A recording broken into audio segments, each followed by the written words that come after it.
La plupart d'entre nous, chaque fois que tu as été malade et que tu allais voir le médecin, même quand il t'a prescrit des choses que tu n'aimais pas, des médicaments que tu n'aimais pas, il t'a dit à partir d'aujourd'hui, arrêtez ça. Toutes les personnes qui sont dans le besoin, écoutent le médecin. Même quand tu n'as pas envie, à cause du fait que tu as envie de rester en vie, en bonne santé, tu arrives à appliquer les instructions du médecin. Alors c'est la preuve que tous les êtres humains sont prêts à obéir aux instructions, même quand ils n'ont pas envie d'obéir aux instructions. Et Dieu te dit la même chose. Tant que tu n'obéis pas aux instructions de Dieu, Dieu ne peut rien faire pour toi. Dieu est bien disposé, il a des bons projets, il veut te donner la santé, mais ta santé, ta vie transformée, ton salut se trouve dans ta capacité à obéir aux instructions. Maintenant, voilà ce que Dieu t'annonce pour 2026. Exode chapitre 23, versets 20 à 27.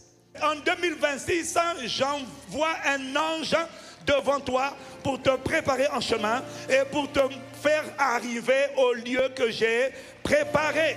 Tiens-toi sur tes gardes en sa présence et écoute sa voix. Ne lui résiste point, parce qu'il ne pardonnera pas vos péchés, car mon nom est en lui. Il faut que tu saches une chose, Dieu est compatissant, mais pas les anges. Les anges ne connaissent pas l'amour. Les anges connaissent l'obéissance aux instructions. C'est Dieu qui pardonne, ce n'est pas les anges. Les anges, ils exécutent les ordres.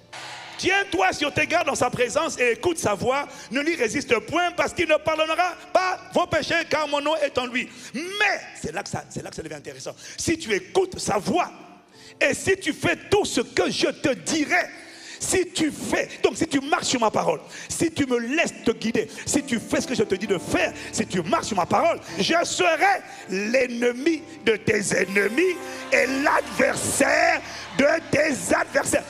Il m'a dit, je serai l'ennemi de tes ennemis et l'adversaire de tes adversaires. Ça veut dire qu'en 2025, don't fight me. Ne me combats pas. Pourquoi? Parce qu'il y a quelqu'un qui a fait une promesse. Il a dit qu'il sera l'ennemi de mes ennemis. Tu n'as pas intérêt à avoir affaire à Dieu. Il y a des cas pour lesquels tu ne prieras pas. Il va lui-même parler.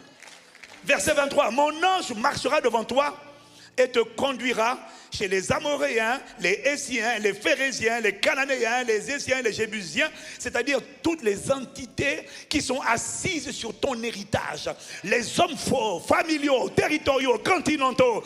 Ceux qui sont assis, ce sont eux. Ils étaient assis sur l'héritage du peuple d'Israël. Canaan leur appartenait, mais Canaan avait des géants. Dieu dit, mon ange marchera devant toi. Je vais t'emmener à la récupération de ton héritage.